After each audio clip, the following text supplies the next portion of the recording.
Hello Capricorn, Sun, Moon, Rising, and Venus signs. Kamusta kayo? Sana po'y nasa mabuti kayong kalagayan. Welcome back po sa Star Tarot. Kung bago kayo rito, welcome din kayo. Thank you sa inyong support. I truly appreciate it. God bless you all po.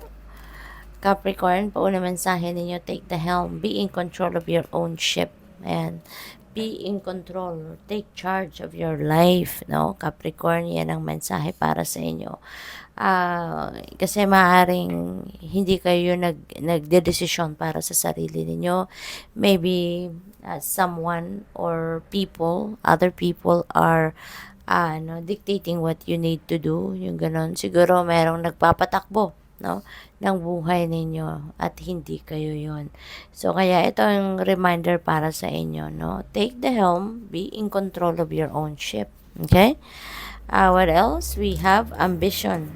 Ayan. So set your sights beyond the horizon. Ayan. So gawin niyo ito, no. For some of you, Capricorn, maaring may mga opportunities dito, no, na kailangan ninyong tawag dito, i-take advantage, no, at yan ay maaaring mga opportunities na magsusupport, no, sa inyong mga ambisyon sa buhay, no. Kaya set your sights beyond the horizon sa ngayon habang yung mga opportunities ay nandiyan dyan, kumakatok, no.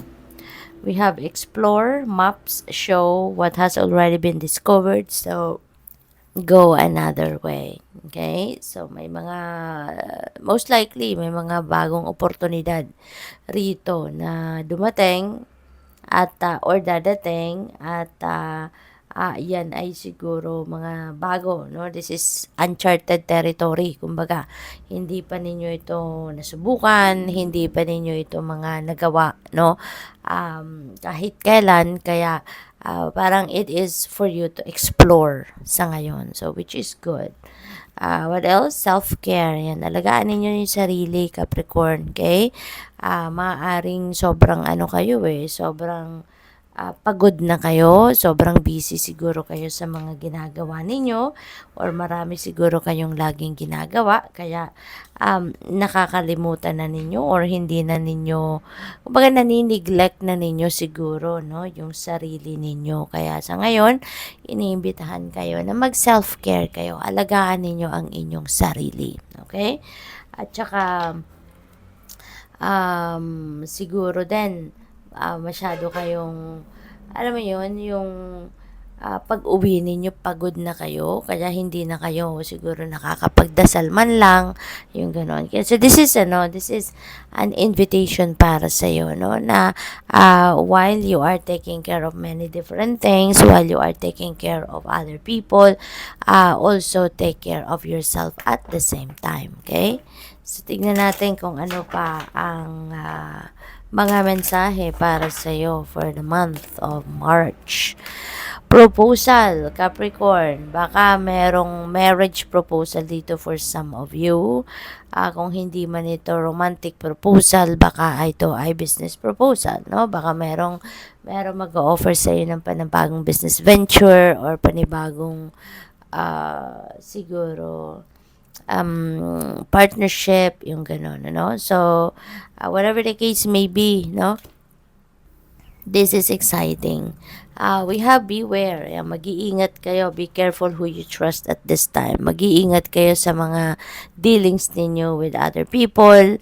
Huwag kayo masyado magtitiwala agad-agad. Don't give your 100% trust sa mga taong nakakausap ninyo sa ngayon, sa mga taong pinag-share ninyo ng mga information or anything, details about yourself or details about your plans, your ideas, your dreams, you know. So be careful, okay? Be careful, be cautious, at gamitin ninyo dito yung inyong intuition. Like kayong makinig sa inyong intuition because it will always guide you kung if there is something off key with the person, no, that you are dealing with. Lagi at laging merong lagi at laging merong signal na ibibigay sa iyo ang inyong intuition. Okay? What else? We have flowers. Sabi rito, be generous. Okay? Success and emotional fulfillment are yours. Naturally, generous naman talaga kayo, Capricorn, ano? Pero siguro sa ngayon, magiging extra generous kayo. Success also and emotional fulfillment are yours. So, napakaganda nito kasi meron kayong mga tagumpay, no, na makakamit sa ngayon. At ang mga tagumpay na to, is tagumpay, bunga ng inyong pagsisikap, bunga ng inyong pag uh, strive, no, regarding siguro sa inyong trabaho, career, negosyo, or kahit ano pa man, ano, including siguro yung pagharap ninyo sa mga hamon ng buhay, pagharap ninyo sa mga problema, maaaring sa ngayon pagtatagumpayan na din ninyo yan at magiging masaya na kayo, no? Magiging fulfilled na kayo, contented, yung gano'n. So, that's really beautiful. Tignan natin kung ano pa ang ganap, no, for Capricorn. We have number 53, stranger curiosity. So, meron kayong something dito na you are curious about, no? Meron kayong gustong alamin, meron kayong gustong madiskubre, no? This is explore, no? Exploration energy. So, meron kayong mga gustong idiskubre sa ngayon. Maaring yan ay maaring if you're going to travel, so siguro meron kayong nire-research, inaalam na kung yung pupuntahan ba ninyo, ano talaga, anong mga meron doon, no, sa pupuntahan ninyo. Kasi nga, you are up for exploration, you are up for discovery, yung ganon. Maaari din na kung sa mayroong business proposal sa inyo, maaaring ito din yung nire-research ninyo, no? Inaalam ninyo kung anong klaseng business ba yan, ano ang mga nakapaloob dyan sa business na yan, kikita ka ba, ka ba dyan, yung mga ganon. So, what else? We have number 20, Feast of Plenty, choices and their consequences. Ayan. So, meron kayong mga pagpipilian rito. So, that could be proposal. No? Yung proposal na yan, baka merong pagpipilian kayo. It's either yung business proposal na yan or baka hindi lang isang tao yung nagpo-propose sa inyo for marriage. No? So, dito sa choices na to, this could be the opportunities, no, na maaaring pagpipilian ninyo rito. So, tinitignan ninyo muna, no, you're curious about that, na tinitignan niyo muna, ano yung mga pros and cons ng bawat opportunity, di ba? Ano yung mga dapat ma-expect ninyo dyan, ano yung mga maaaring consequence ng mga gagawin ninyo, something like that.